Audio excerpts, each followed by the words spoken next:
good. Hi, guys. This is Doug, and you're listening to What's the Hazard? Don't look at the camera, for God's sakes. You're looking at us. You look at me. Just look at me. No, you can look at that. That's fine. It is Friday, May 26th, and we are starting our Memorial Day weekend. Thank you for listening. We appreciate you tuning in. We appreciate all the comments. We've gotten some really incredible comments for the last few episodes, and I appreciate all of that input. Memorial Day weekend, it is a weekend where we pay tribute to fallen warriors, to those that have served and given in the armed forces, that have died in combat or combat-related injuries. And so historically, we have used this weekend to pay tribute to those individuals. It's an important weekend. Hopefully you get to spend it with friends and family. You get to do something fun. But don't lose sight of the fact that we are enjoying this weekend in order to pay tribute to these fallen warriors. So I have a question for you. My guest today needs really no introduction. If you do safety and health in this area, then you know this gentleman, Dale Kugler. You've had a number of different hats. You've done a number of different things that hopefully we get a chance to talk about. Sure. I'm just going to call you friend for sake of a better title. That's fine. It's a good title for you. So here's the quiz. What was Memorial Day called before it became Memorial Day? Do you remember these things? I just looked them up, so it makes me look pretty smart. But was it Armistice Day?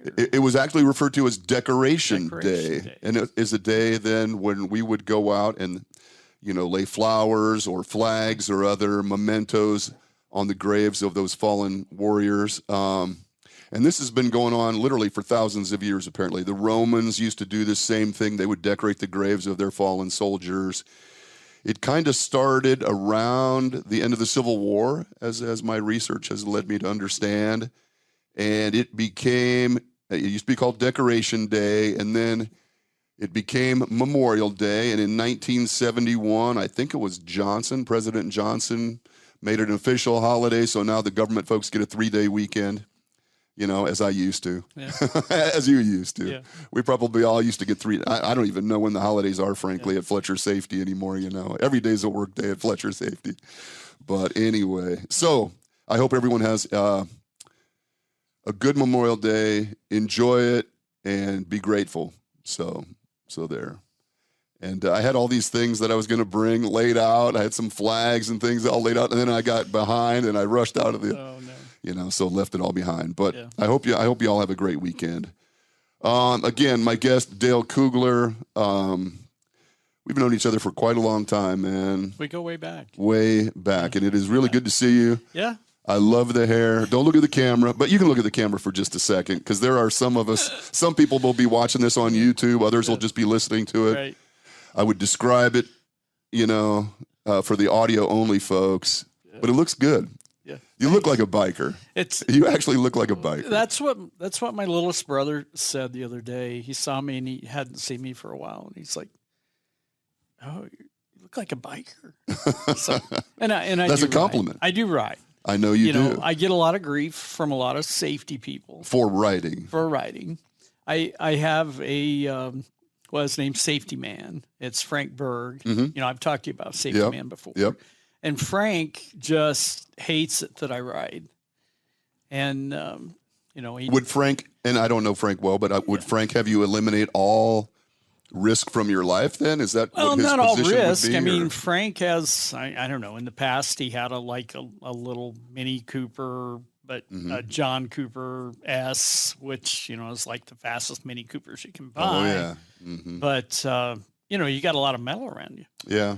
You got a metal, it is without question there are risks associated with riding. Sure. There are risks with it, but one of the things that probably not very many people are not, I just don't talk much about it, but in the late 80s I raced cars. Yeah. But I had an 85 Corvette, had a full roll cage in it. I wore all the safety gear. Mm-hmm. I wore I had to wear all the stuff in case the car caught on fire. Right. But I had all the right PPE and everybody's going the same direction on the track, which is kind of a plus. No head-on collisions, at least. No, but did I back end it off the corners several times, learning, learning to race, learning to drive, and just learning, what the maximum capabilities of the car and me were. But interesting. I think that carries a lot of weight with PPE. I mean, I see a lot of guys on bikes that, they're in their flip-flops, shorts, and, maybe a T-shirt, and because Nebraska has a helmet law, we wear helmets. I would wear a helmet anyway because the nut case is the most susceptible certainly if you're going down. Part or piece, I mean, unfortunately, other parts and pieces on you may be replaceable or fixable, but it's going to be tragedy any way it goes. Yeah, but again, you are controlling that which can be controlled within this activity. And that's kind of what we do as a profession. I mean, it's, we evaluate that risk. I mean, you can't eliminate all risks, certainly. Right. Evaluate it and control it to the extent you can. And so I always wear, a good pair of jeans, steel-toed boots, solid shoes. I wear typically, if it's colder, I wear leathers, both, below and above. But, if I don't have the leathers on, I have a ballistic jacket. And it might be 100 degrees out, and I'm still wearing my gear, But I appreciate that. And I think that's the way it should be because you're so exposed. Right. But, one of the things, we've talked in the past just about, health issues and stuff like that. I live life to its fullest. Right. And being on the bike and in the wind is it's one of my happy places. It just really is. Well, outside of being with my family. Right. Well, then without question, then you should continue to do it and don't ride in town during rush hour on the interstate. Yeah. I can barely drive in traffic. I can't. I see guys on bikes in that traffic and I fear for them because I know it's not going to be them that makes the mistake. Right. It's going to be grandma pulls in front of them or some asshole that's texting or whatever. So, So go out into the country.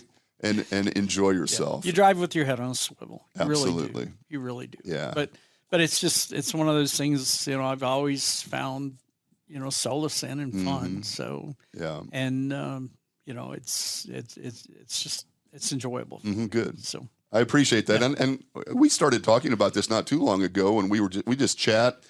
You're working, I'm working. We talk on the phone occasionally while we're working and I'm driving or one of us is driving, typically something like that. And so I didn't know these things about you in the beginning. And again, you're not the guy that kind of wears it on his sleeve, so to speak.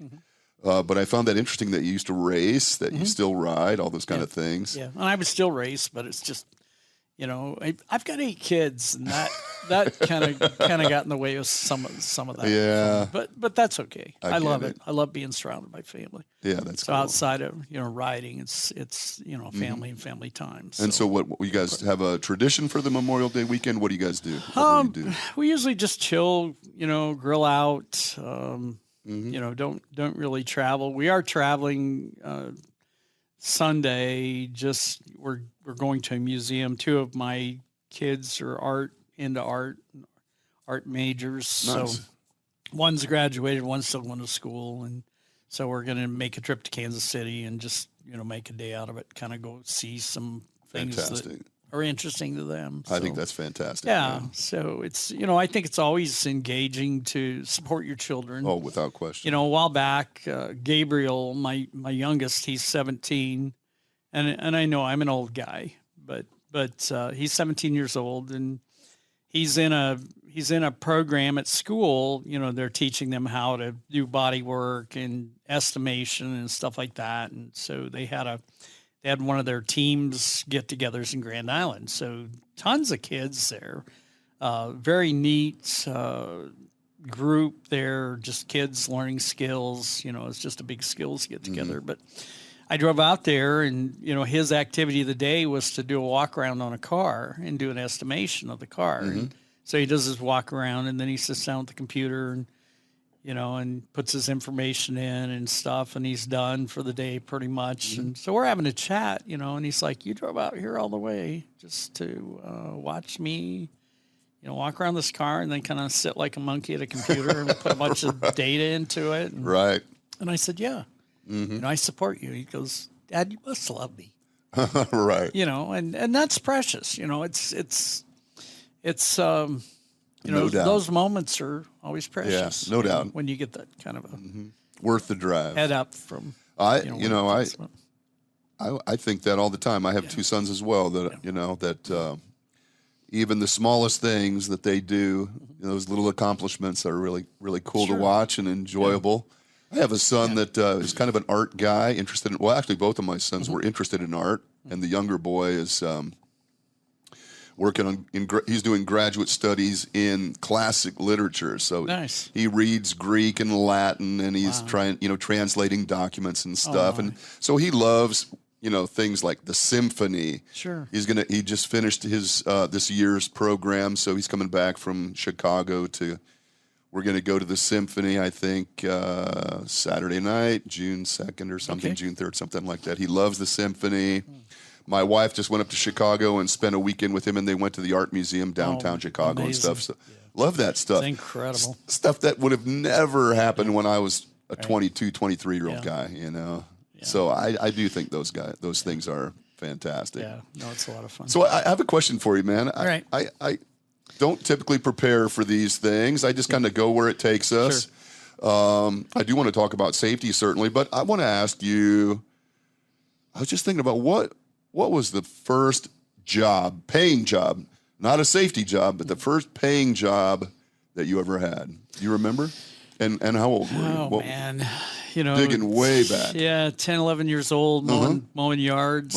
Mowing lawns, yeah. And, just, trying to make some side hustles, at that point in time.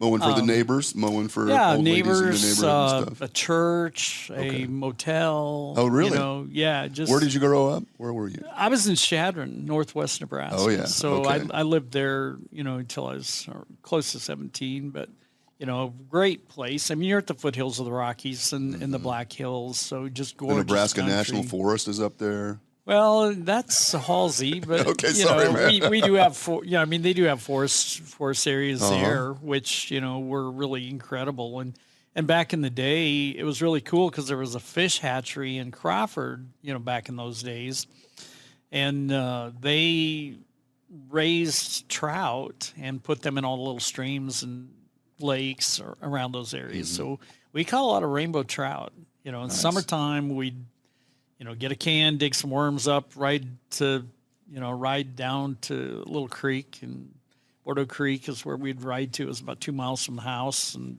the parents would allow us actually on our bikes to ride that far on the highway. Oh yeah, back in those days. Yeah, Highway 20, which is an arterial up there right at the time. So it was kind of scary, but no, for the most part, if we brought the fish home, cleaned them, my mom cooked them, and it was awesome. Nice. We ate a lot of trout from them. That is awesome. Rainbow trout. So what's the big park up there?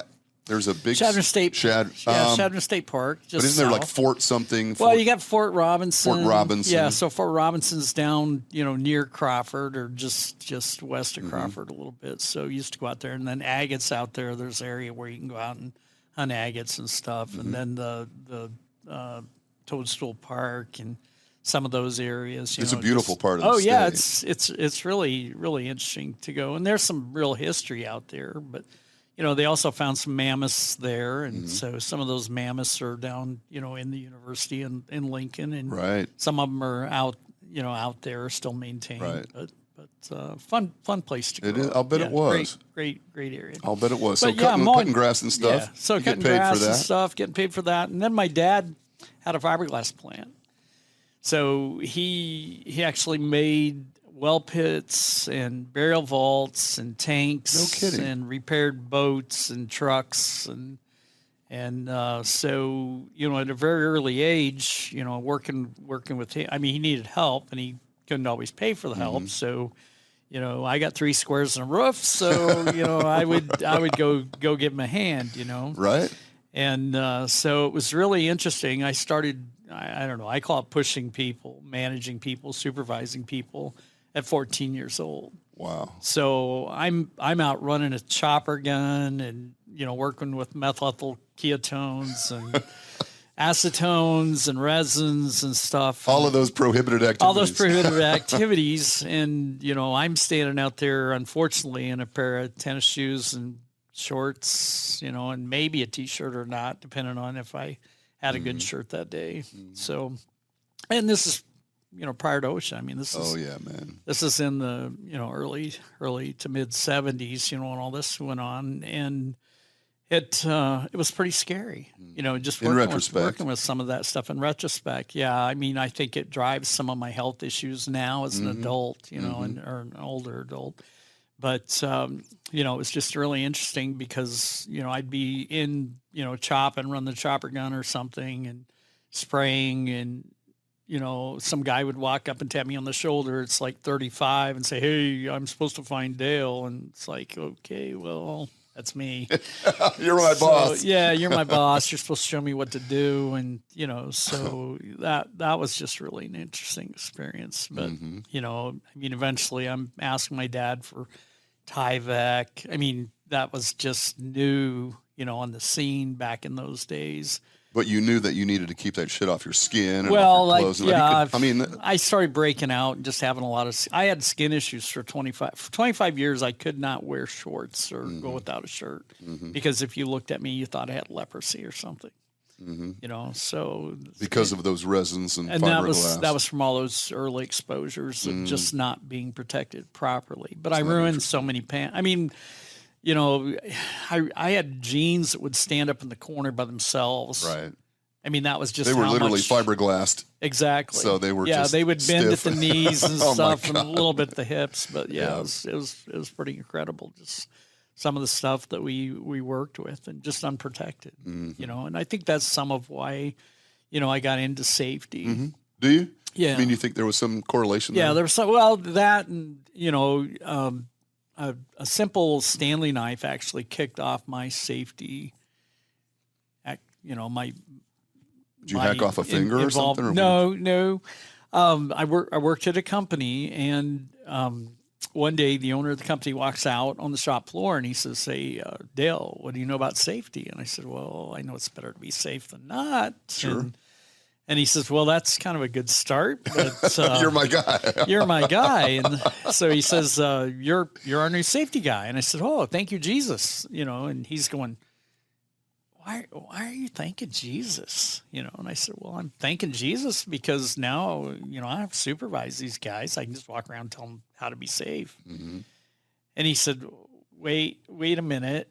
And I said, what? And he said, well, you signed a piece of paper when you started here. And I said, oh, you mean the one that says I got to do whatever you ask me to do? And he said, yeah, that one. Right. So Other duties as assigned. Yeah, you're gonna supervise and be the safety guy. So I said, okay. So what's driving this? He said, well, we're in a risk pool. I said, explain it to me because I don't understand that language. I don't know what that means. And so he goes down this rabbit hole into what a risk pool is, and I'm like, okay, nobody wants to insure us. That's bottom line. Is what you're telling me. He says, yeah, no carriers want us. I said, how can that be? Because we're not in a hazardous industry. I mean, it's not like the fiberglass plant, you know, that I was working in as a kid. So he said, well, figure it out, you know. And he said, there's, you know, the Nebraska Safety Council down the street, you know, and maybe contact them and just get their take. And there's some other resources out there, just kind of dig into those, you know. And so I'm like, okay. And he says, oh yeah, and we're orientating 10 people today. And I'm like, okay, you mean the orientation that I didn't get when I started, you know, that piece of paper I signed that just said go to work. He said, yeah. So I went and sat in on that. So HR's in there, and, you know, they do their group hug, sign all the papers and everything. And then, you know, the HR person's like, oh, there's one more thing. And I'm like, okay, this kind of, you know, got my interest. What's the one more thing? Because, you know, they don't even know what we're going to do. They haven't even seen the plant. Okay. So she grabs this box and she hands out these brand new Stanley knives, and they don't fold. They don't close. You know, it's just a Stanley, you know, regular Stanley knife with the blade sticking out of it. And then it's like an Oprah or Steve Jobs moment on top of that. She says, oh, you'll need these. And she gets this other box and gives each one of these 10 people a 100 pack of blades for the Stanley knife. And I'm just like, oh, wow. What's the message we're telling our people when we onboard them? Go forth and cut yourself. Right? Right. So, you know, everybody Bleed. leaves. Everybody leaves. Yeah, bleed. And, you know, I told the HR person, I said, hey, you know, we're not going to do that anymore. And she said, no, we have to. You know, management owners said we have to. So I went to the owner that blessed me, you know, had me get down on the one knee with the sword, you know, give me the safety job, and said, I'm going to take the knives away. Oh, wait a minute, you know. And so I got this, you know, two different reactions, you know, one from her, you can't do that, and one from him. So he said, at least study it, you know, go out and do you know, hazard assessments weren't top of mind then. It wasn't even a thing probably at that point. No. You know, I mean, it's in the 80s, you know, so, you know, OSHA's hazard assessment, you know, activities hadn't really hit the map. And so I went out, and we had 125 employees, and every employee that walked in the door, we give them a knife. Okay. So I did an assessment of the environment, and we had two employees that needed a knife to do their job. Two. But everybody was issued a knife. Everybody was issued a knife. Because it was just part of habit. Yeah. It was just part of the environment. It was part of the fabric. Isn't that interesting? Yeah. So your first hazard assessment. Well, official. Right. You'd been doing them for your whole life, actually. Yeah. So, but on top of that, I went and looked at the OSHA 200 log, and that dates me, of course, you know, because it was the 80s, and it was just pages of cuts, you know, and everything revolved around this goofy Stanley knife.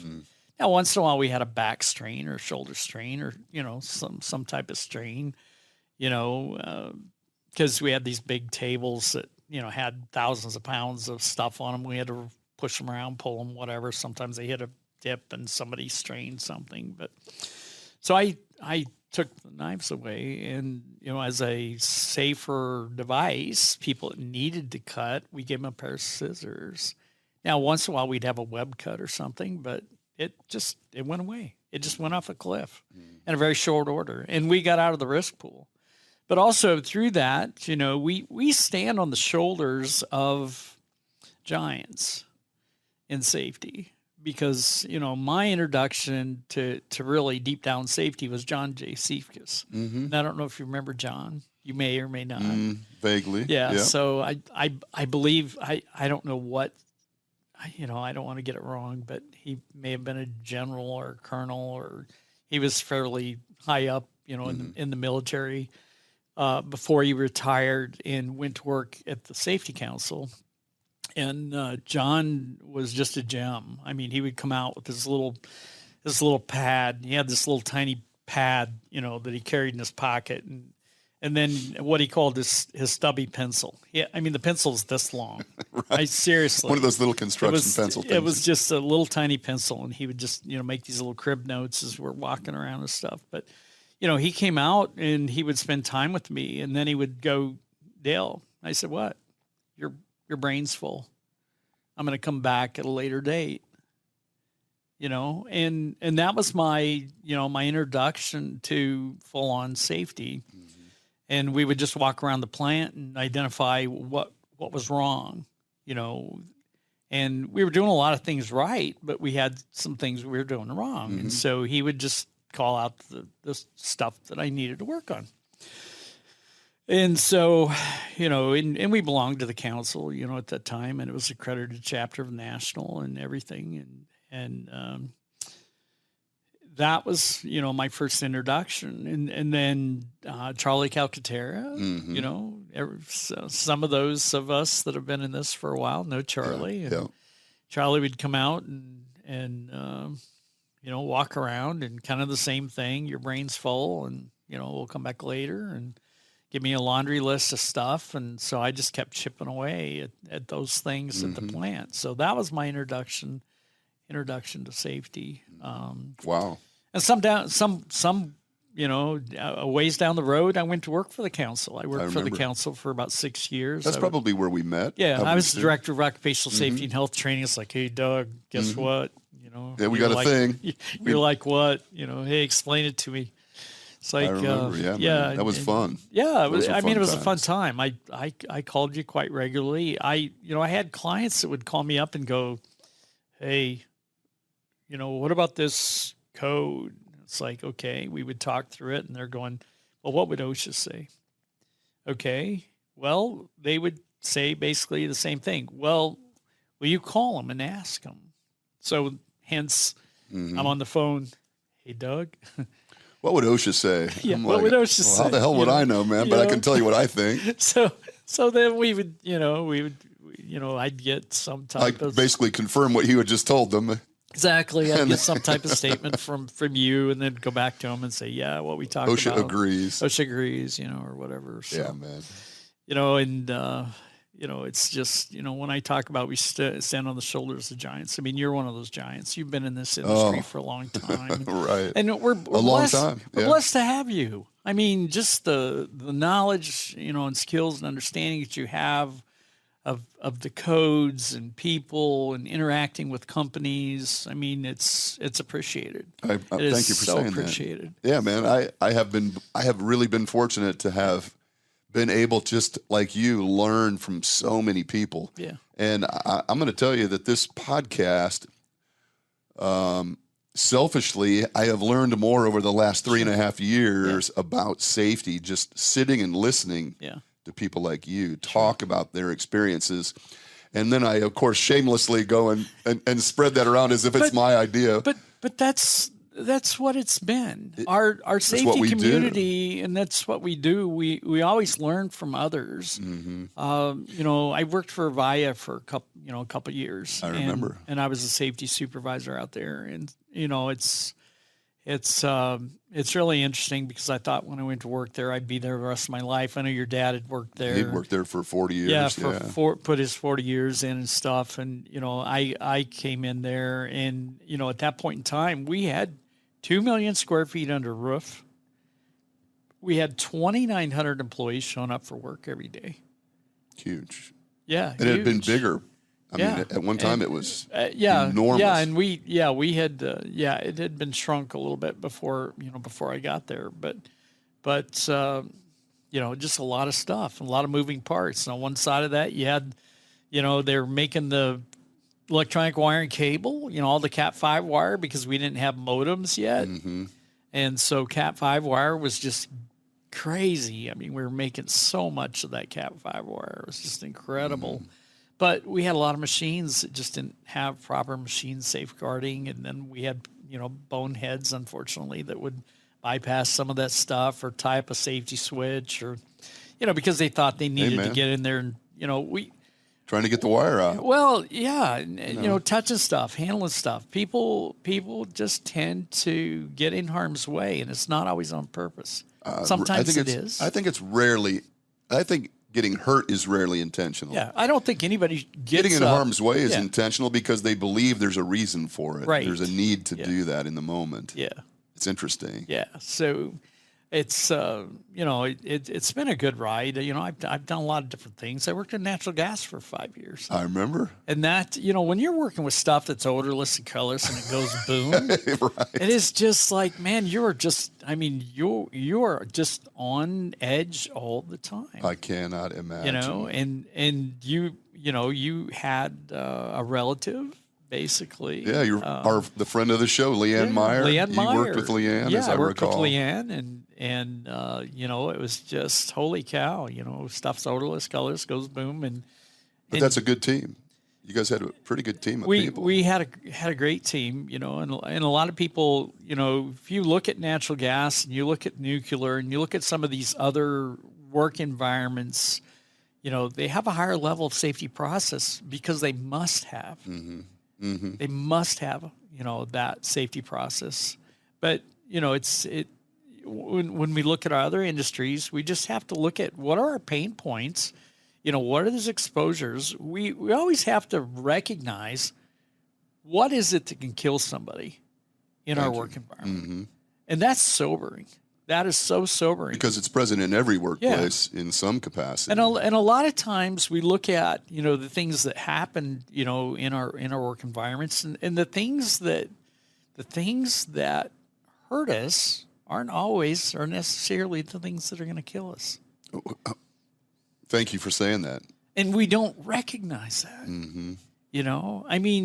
when, sometimes I'll have companies say, hey, what do you see as our biggest exposures? And I say, well, maybe you're in a warehouse operation. So, your forklift operators, just, traffic, people in and out, trucks, how do you recognize what those risks are? Somebody being crushed or run over or crunched into something, by an inadvertent operation of a lift or something like that. But then, you go to the highway, your fleet, and I think it's so important for us to understand what fleet is and how people are trained and taught to drive.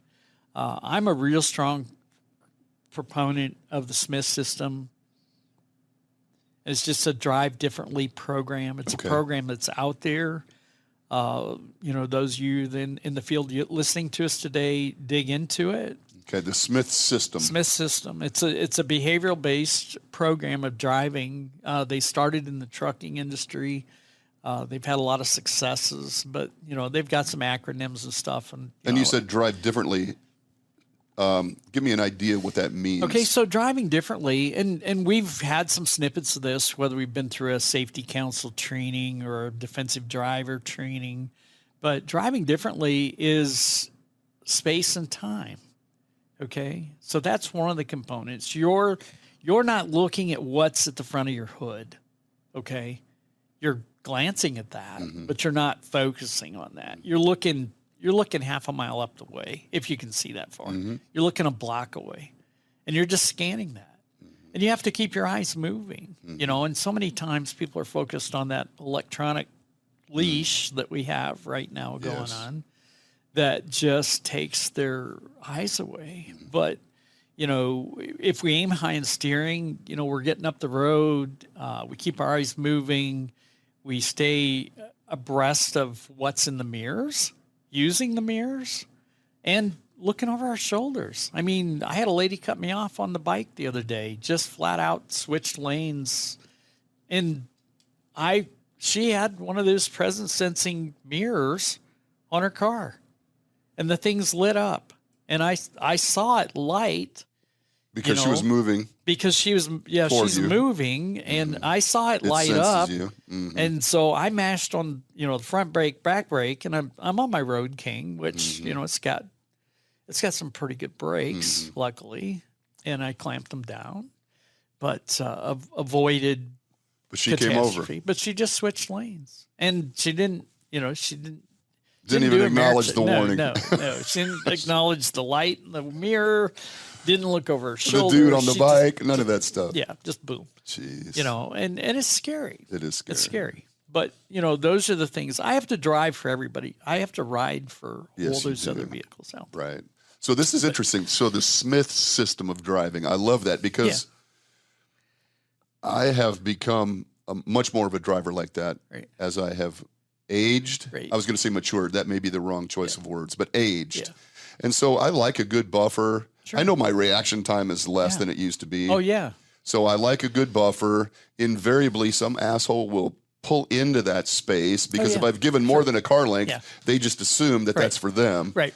And yesterday, some dick followed me around. He was in my back seat practically, driving behind me to the point where it made me uncomfortable. He was so close. Yeah. And that takes me in a direction I don't like going because it angers me, and I try to slow down and let them pass or pull around me or whatever. But for some reason and I think, this whole driving thing really needs to be reevaluated. Well, fleet's getting hard. And what I mean by that is the insurers are starting to really jack it up.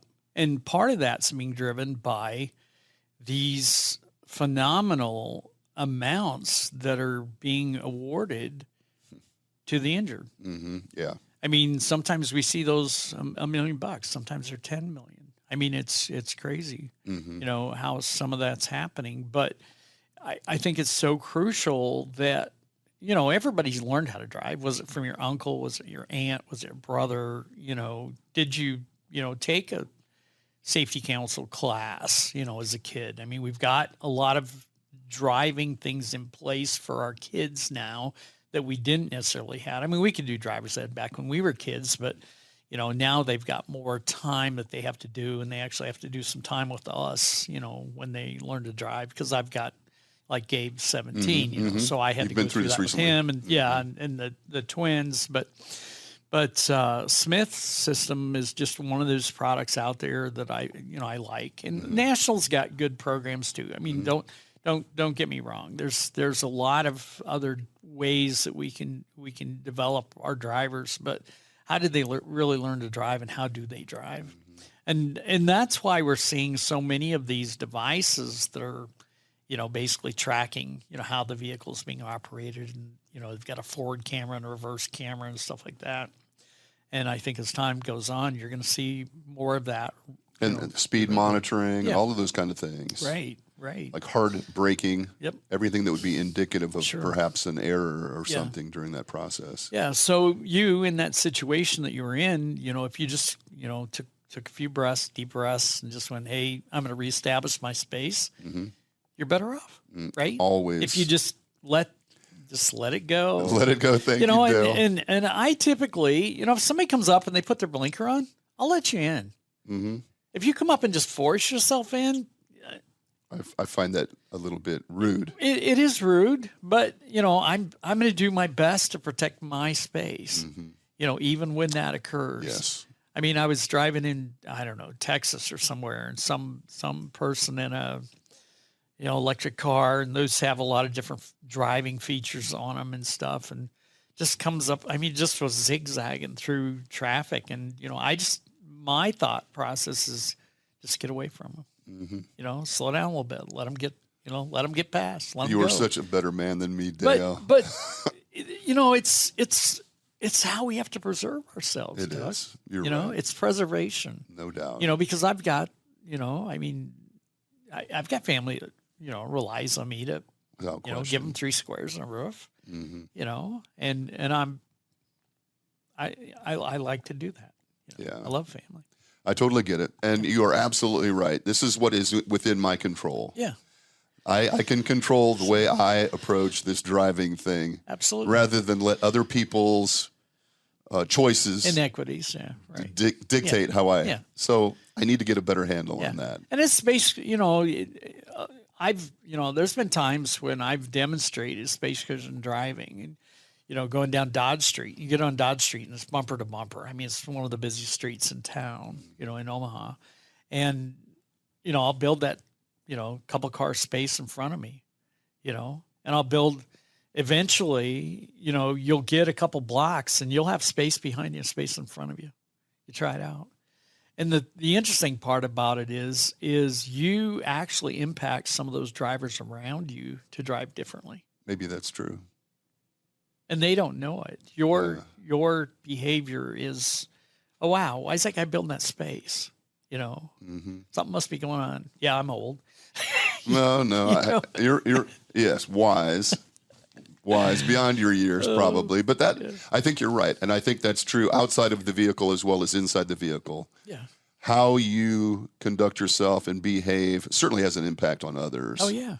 A calming influence or maybe an arousing influence or whatever that could be. So I need to do a better job of managing that response, I think, because sometimes I just let it get to me. Sure. And I shouldn't. Yeah. You said something just a moment ago that I thought was really interesting and something that I've been reading more about and preaching more. The concept of the things that hurt us are not necessarily the things that kill us in a work environment. Yeah. And so I've been talking a lot about this over the last 3 or 4 years, this multifaceted approach to working safely, you know, this compliance piece, the OSHA piece that you mentioned earlier, and this need, this compulsion to be compliant. People always are asking me, can you help us with our compliance? And I'm like, sure. Yeah, we can. I don't think that's the most important piece of this, but it's a piece. Right. And it's certainly an important piece. The compliance piece, the injury piece. Sure. What are those things that are actually hurting our employees? You talked about lacerations, strains, sprains, those types of things. Yeah. And then there is that hidden piece oftentimes that very difficult to predict piece where we have catastrophic outcomes. We have energies that are uncontrolled, or we have some perfect storm. Yeah. And would you talk a little bit about that? I mean, as you are walking through a facility, you do this a lot for your clients. What are you looking at? I do a lot of walkthroughs, and I know, and I get crap, sometimes somebody says, yeah, don't be Hector, the inspector. But, so many times when we talk about the piece of being tour ready, when a citation starts at 15.6 and some change, and OSHA may come in and hit us for 4 items, they might be upset and hit us for way more, and I think we should always work at keeping our environments in tour ready condition, but it's not just for the siteability. The codes, both the construction code and the general industry code, are over 3 inches thick, right? A lot of stuff. 8.5 by 11, in the hard printed form. Those codes are written in people's blood. Yeah. They're typically a reaction to something. They're a reaction to something. So a code had to be written about that. So I get it why we have to have the codes and we have to maintain our environments in that status. So I think it's important for us to make sure that we're doing walkthroughs for those things. But, at the end of the day, what hurts our people? Well, they lift, push, and pull stuff. They lift, push, and pull. And through that lift, push, and pull process, and there's a lot of things out there. I don't know if you've seen Tumeki. You've gotten an endorsement now. You're getting some monies from Make You Safe or something, or they're endorsing you in some way, shape, or form.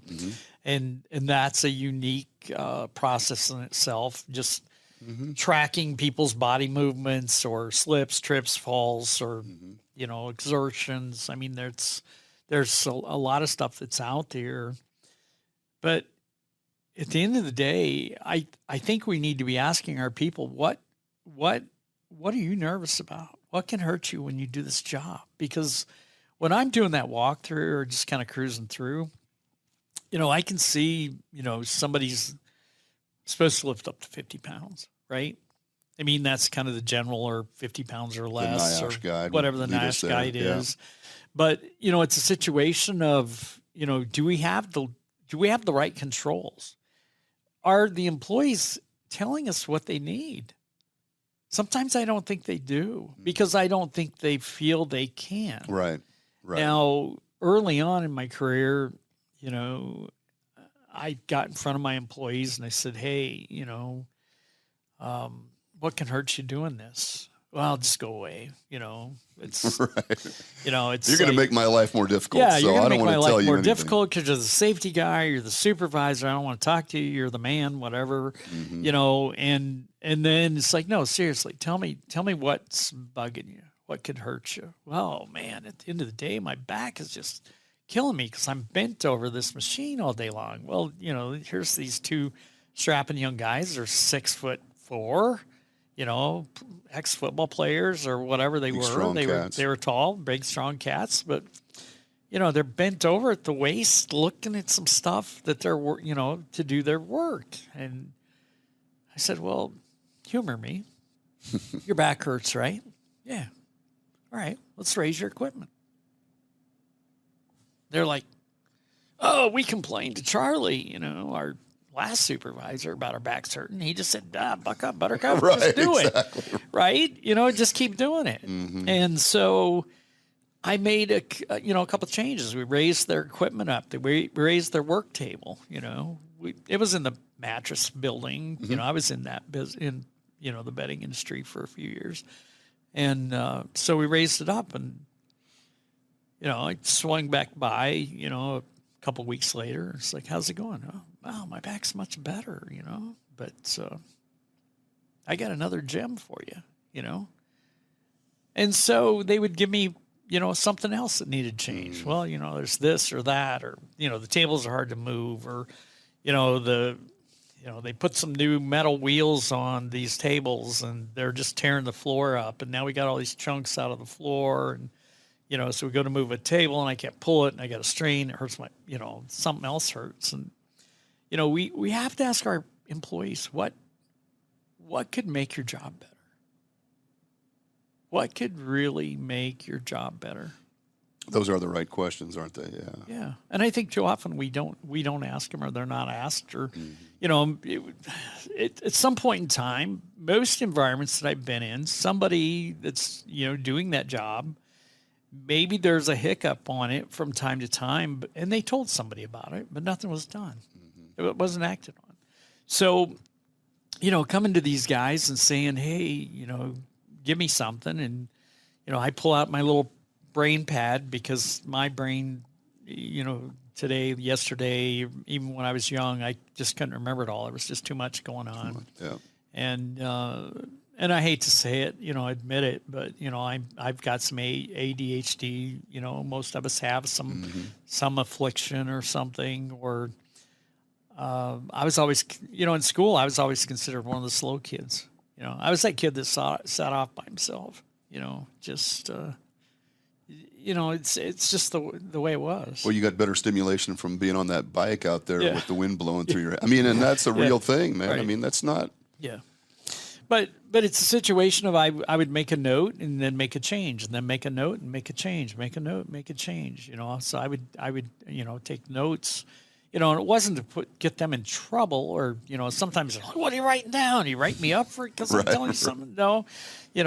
Are you ratting on me to Charlie because, he didn't do anything about this, but you did? Or no, it's about making your life better in this environment. So, I really think, we have to get in front of our employees and say, am I giving you the right tools? Mm-hmm. There's a lot of tools out there. And the other thing is, if we give the right tools, they're being used. A lot of times, I'll see the right tools in the environment and they're sitting in the corner, or they've got dust. I work in several different industries. Maybe I'm in elder care. Mm-hmm. Okay. If I go in elder care, well, if we're doing a walk around and we go near where some of the work's done, is that lifting device a coat rack? Is that lifting device used? Yeah. And if it's covered with clothes and it's just a portable coat rack or garment rack or holding the blankets, how are you moving these people? Mm-hmm. How are you effectively doing your job? And I get it, the shortcuts, the time, but is that more time to go out and look at your electronic leash? I don't know. Yeah. Maybe That's an interesting not. question. It's oftentimes, I hear people criticize employees for making bad choices from time to time. I think oftentimes we give employees bad choices and then they have to choose one. Right. None of them are ideal. We have this, and I'm just quoting other people, but we have this vision of how work is being performed out in our plants, and then it's typically being done differently oftentimes, or at least the employees have adapted to whatever we've given them in order to get the product out the door. They're pretty adaptive. They're pretty, agile. They adjust. And we may not always like the adjustment, but they adjust. And sometimes, having been a nurse's aide in a nursing home many years ago, I can tell you from my own experience that using those lift devices was a giant pain in the ass. Right. And I could typically pick my resident up and carry them to the restroom or much more easily than using that lift. And so we're critical of these employees for not utilizing some of these tools and things we give them, but under the same circumstances, we probably wouldn't either. Yeah. So in 2001, I'm going to expand on that story just a little bit.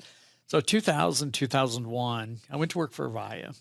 Avaya was way behind on machine safeguarding, way behind.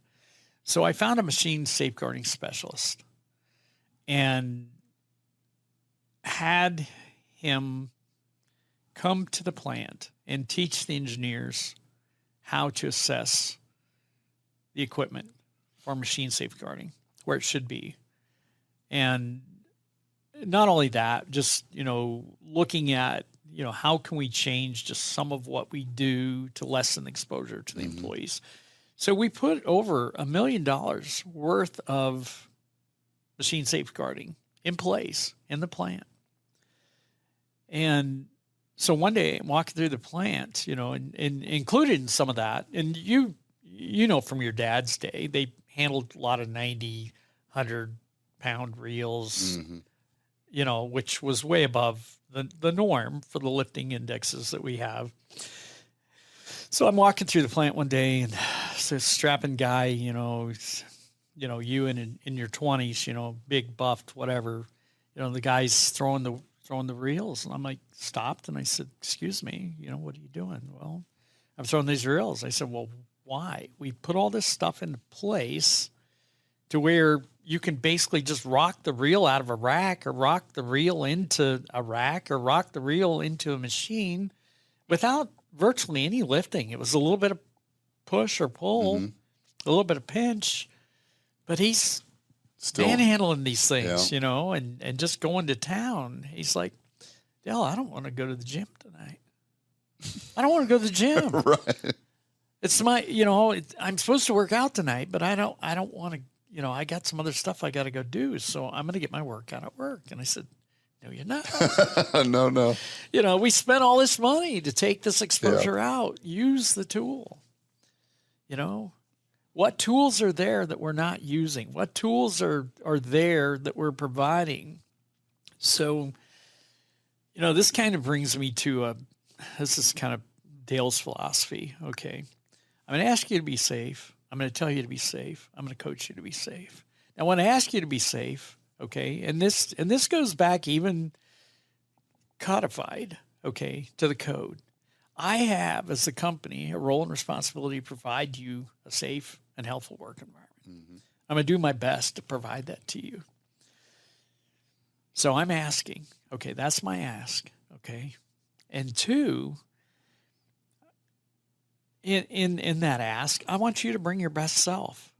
And that's also codified. Because if we look at the general duty clause, it says I'm going to provide that environment. If we look at the general duty clause, it says you as an employee are going to bring your best self. This is my words, not theirs. No, that's what it says. But you're going to bring your best self and follow what I'm teaching, training, or providing. Right. So I've got my ask. My tell is I'm going to teach, train, and give you what you need to do your work. Because I want to share the knowledge, skills, and understanding of how this work has to effectively be done. And then the coaching, what comes in coaching is when I see deviation, or I see change, or I see the need.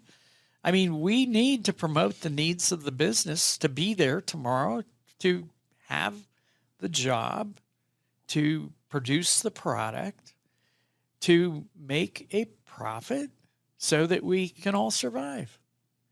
And you support your family, you support the company, we support each other. It all works together.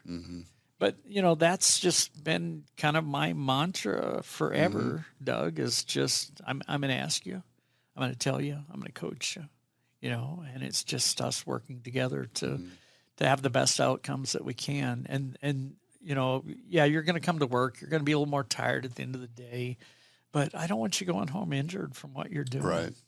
But we have to work together. Right. I have to provide that environment. You have to, produce your best self in the environment using the tools that I'm giving you. And if I'm not giving you the right tools, we need to have some conversations. Right. But what you're describing is a collaboration. Absolutely. Rather than a dictatorial absolutely situation. Yeah. You need that input and feedback from those employees to make sure that you're providing what they need. But, when we do that, then there is some expectation that we follow through on that. Right. Obviously, it can't solely be, well, apparently they don't like what I've given them or whatever. If we're actually engaging them in that process, and then there's some buy-in that we need to get, and there has to be some collaboration. Sure. We've got to follow these rules. There's a reason for them. Yes. Certainly. Yeah. I love that, though, man, because it is really a coaching, asking, hey, here's what I want. Here's what I need from you. If you can't deliver, please tell me why, and let's figure that out. Right. I think oftentimes, at least in the past, there was a lot of dictating absolutely. And non-compliance simply because we were not giving them workable solutions necessarily. Right. I love it, man. Yeah. So our hour is almost up, man. That's crazy. The hour goes by in the blink of an eye. Yeah. But I do want to say one thing. Yeah. Before we close, and I'm not saying this to embarrass you or anything, but, the program has been driven by generous donors. Right? So there are companies that have sponsored the program, but also individual supporters of the program. I know I guilted you into it, but you have generously donated from your own pocket in order to support the program. I just want to acknowledge that. There's really no grand scheme for recognizing supporters of the program other than just my thanks. So thank you for that. Donating your time is certainly much more valuable than the money, and of your experience tapping into that experience. And we've known each other a long time. I think we have both. It's interesting to watch the evolution of a safety person. Yeah. Because we all start off kind of piss and vinegar, and as a compliance guy, barking orders and wondering why people just don't jump into, compliance. And then I think, much like you described with the driving.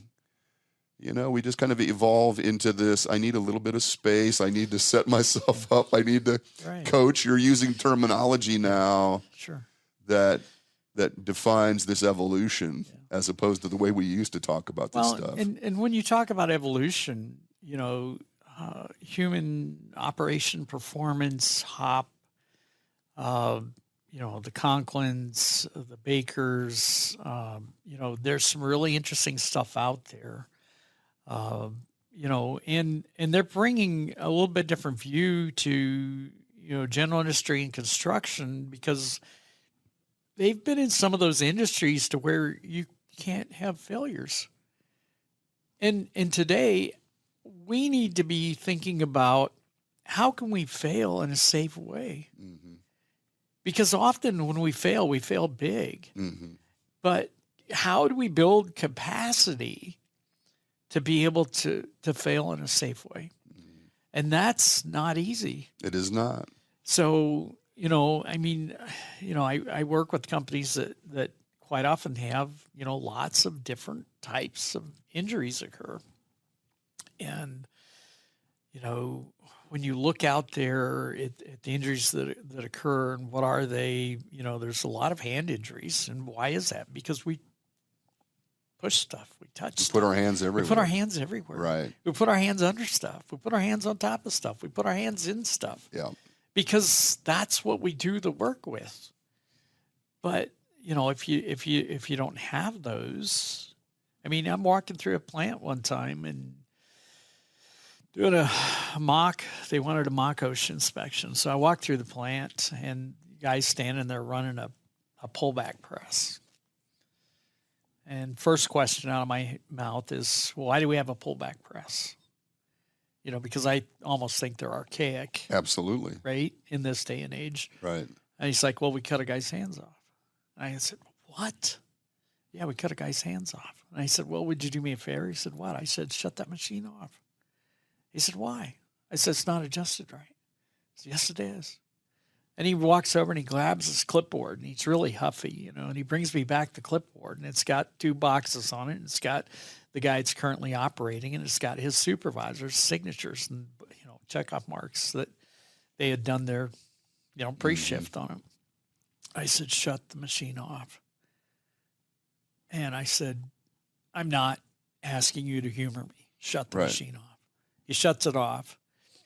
And he calls the supervisor, and so the machine coasts down and stuff. And we walk over to the machine, and I said, okay, machine's off, right? It's down, secure.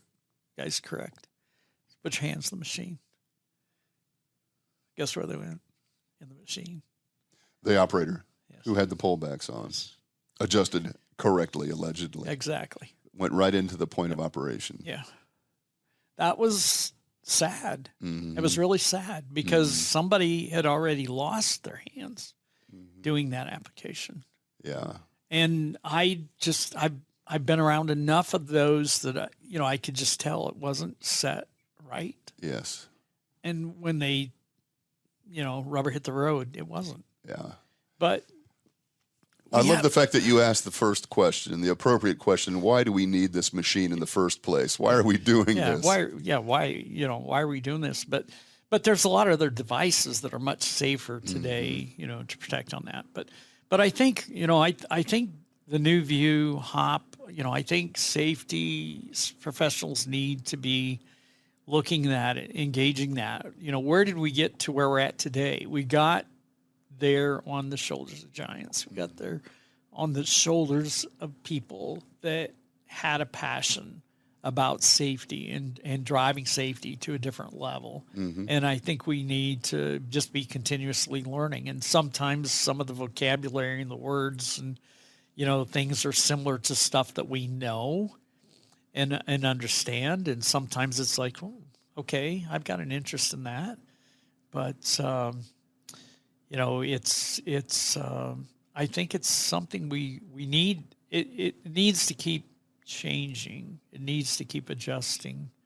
And there's a lot of resources out there, that, these individuals that are in the HOP group, are sharing. I mean, some of that stuff is just out there front and center. Yeah, a lot of great stuff out there to get. So it has really reinvigorated me, man. I'll be honest with you.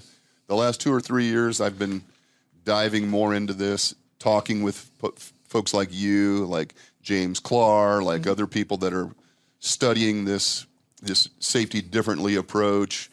And it really has reinvigorated me as a safety professional, because I was beating that same drum for 35 years. Sure. And not that it's incorrect, but there's certainly more to it. Yeah. And some of these new concepts and these new principles and ideas, they are somewhat controversial from the old way, and I like that. I like to be a contrarian to some degree, so it's exciting. I think it starts conversation, and that's what we need. We need more conversation. We need more communication. Hop Hub, www.hophub.org. I don't know if you've been there. No, I don't know that. But I would definitely Hop Hub, okay. HOP, HUB. Awesome. .org. Okay. But www.hophub.org, and that's Conklin, and that's Baker and Decker and that whole crew. There's like 8 of them. Holnagel, that Eric Holnagel cat. I don't know if Holnagel's on that one. He's an interesting guy. Yeah, he is. But there's like 8 different individuals that are showcased up there. Nice. And if you pull the website up, there's some ready resources. Nice. Just on the face page, there's just the 5, kind of the 5 reasons to look at safety differently, and so they've got some little vignettes and stuff. Nice. And I don't know. Todd's really carrying that banner. Yes, he is. And we appreciate that. We do. But like I said, stand on the shoulders of giants. You're one of the giants. Well, I'm just taller than you, man. Dale, it has been a true pleasure, my friend. We should have done this a long time ago, so we'll have to do it again, because there is so much to talk about. As you said, this all starts with a conversation. It does. So thank you for listening. We appreciate your support. We appreciate the fact that you're listening and trying to improve, always trying to grow and learn and do better. Keep up the good work. I hope you are able to enjoy this Memorial Day weekend with your family and friends. But keep in mind why are we having this holiday. It's an important holiday. So thanks for listening. Thank you, Dale. Enjoy your family this weekend. You too. And we will talk to y'all later. Bye-bye.